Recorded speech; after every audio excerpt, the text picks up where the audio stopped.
में फिर एक बार बनने जा रही है मोदी सरकार। महाराष्ट्र के पॉलिटिशियंस इतने कॉन्फिडेंट थे कि साहब अडानी का तो पूरा गेम चेंजर हो जाएगा, और पूरी हद तक इन्होंने धारावी के ऊपर इतना बड़ा नैरेटिव चला के पूरी कोशिश करी कि ये देखो ये चोरी करेगा, ये करेगा, ये वो करेगा। लेकिन महाराष्ट्र के लोगों ने बड़ा क्लियरली देख लिया कि साहब ये चीजें सारी फेक हैं। इस तरह से ये जो MVA था, महाविनाश अखाड़ी, इसको कैसे उखाड़ कर महाराष्ट्र वालों ने बाहर डस्टबिन में फेंक दिया है।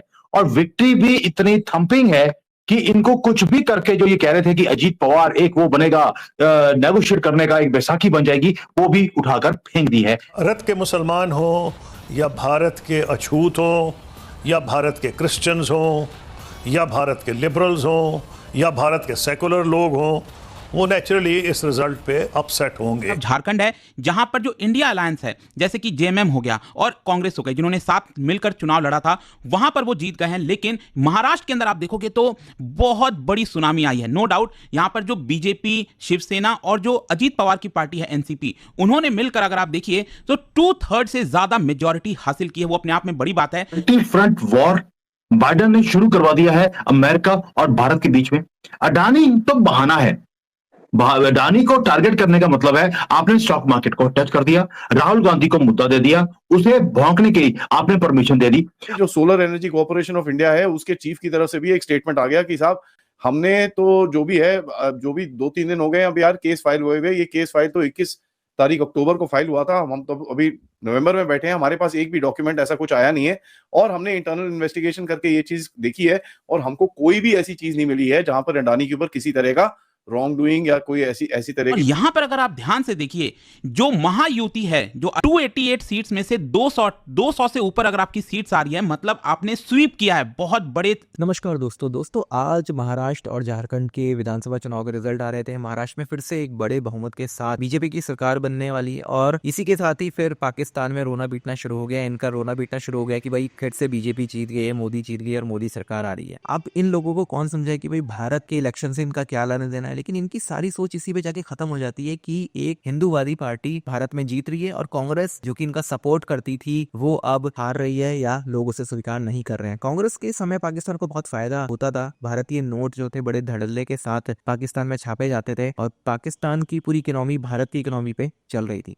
दूसरी तरफ मोदी जी ने जो नारा दिया था कि एक रहेंगे तो सेफ रहेंगे, और योगी जी ने जो कहा था कि बटोगे तो कटोगे, ये चीज बिल्कुल अब महाराष्ट्र की जनता ने स्वीकार कर ली और पाकिस्तानी अभी से देख के जल रहे हैं। एक रहोगे तो सेफ रहोगे। आप इस नारे के समर्थन में है? कमेंट बॉक्स में जरूर बताइएगा। वीडियो अच्छा लगे तो लाइक करें, शेयर करें, चैनल को सब्सक्राइब करना ना भूलें। आइए आगे बढ़ते हैं इस वीडियो में। आपको मालूम है कि महाराष्ट्र के अंदर इलेक्शन थे और पता लगा है कि वहां पर पूरे महाराष्ट्र में डायपर मिलने बंद हो गए हैं, क्योंकि राहुल गांधी और अखिलेश यादव और सबको दस्त लग गए हैं। इस तरह से ये जो MVA था, महाविनाश अखाड़ी, इसको कैसे उखाड़ कर महाराष्ट्र वालों ने बाहर डस्टबिन में फेंक दिया है। और विक्ट्री भी इतनी थंपिंग है कि इनको कुछ भी करके, जो ये कह रहे थे कि अजीत पवार एक वो बनेगा, नेगोशिएट करने का एक बैसाखी बन जाएगी, वो भी उठाकर फेंक दी है हिंदुओं ने।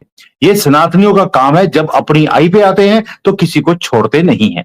सर ये डायपर कम हो गए हैं वहां पर महाराष्ट्र में, क्या विक्ट्री है? लोग तो बोल रहे थे कि जितने बड़े बड़े बुद्धिजीवी हैं कि 150 भी बड़ी मुश्किल से आएंगे।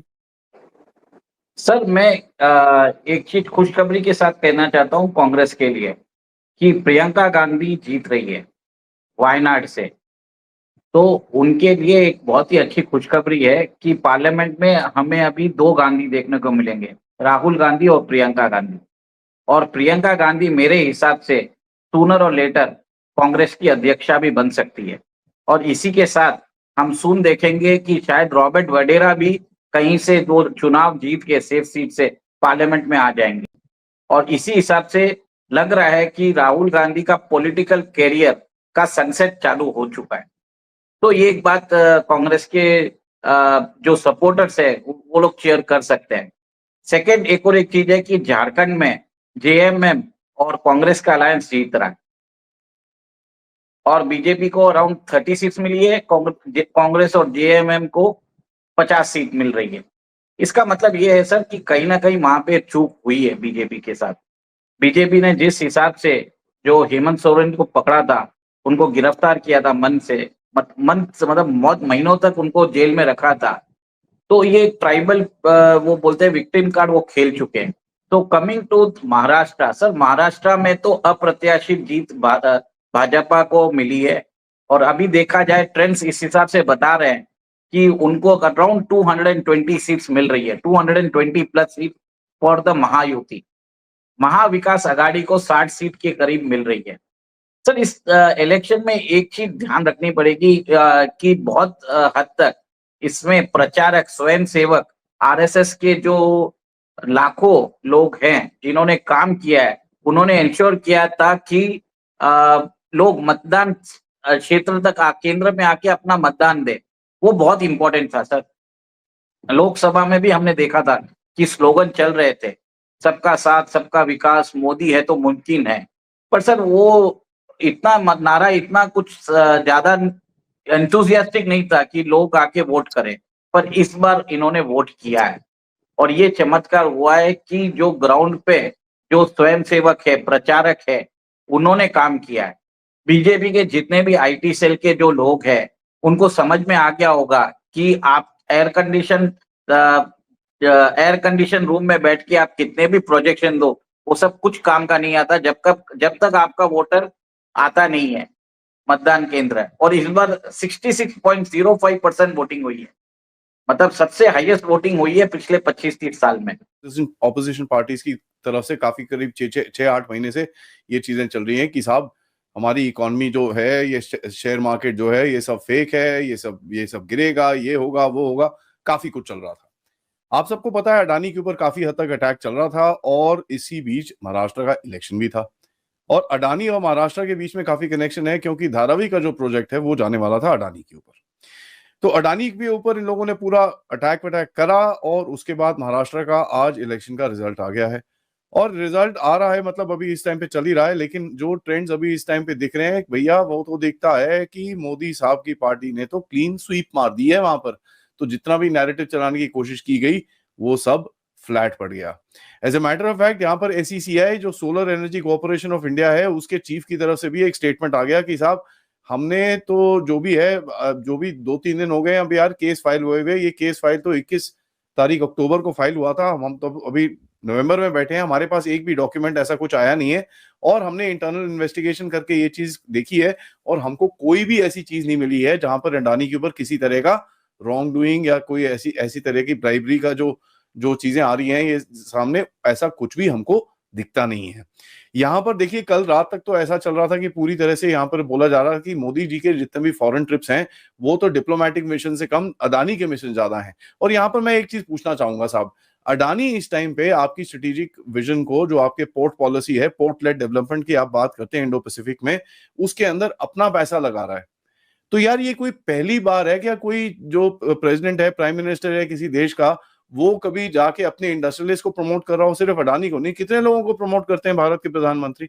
ये कोई पहली बार है क्या? डोनाल्ड ट्रंप का जो आपके साथ पिछली बारी नेगोशिएशंस हुई थी वो किसके ऊपर हुई थी? वो हुई थी हार्ली डेविडसन के ऊपर।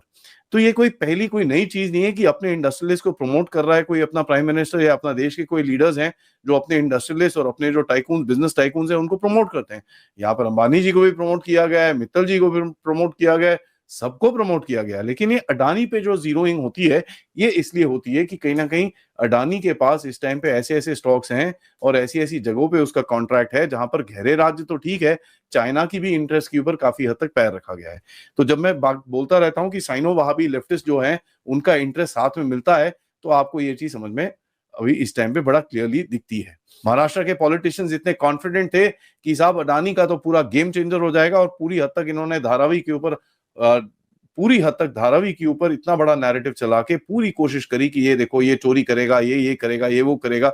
लेकिन महाराष्ट्र के लोगों ने बड़ा क्लियरली देख लिया कि साहब ये चीजें सारी फेक हैं।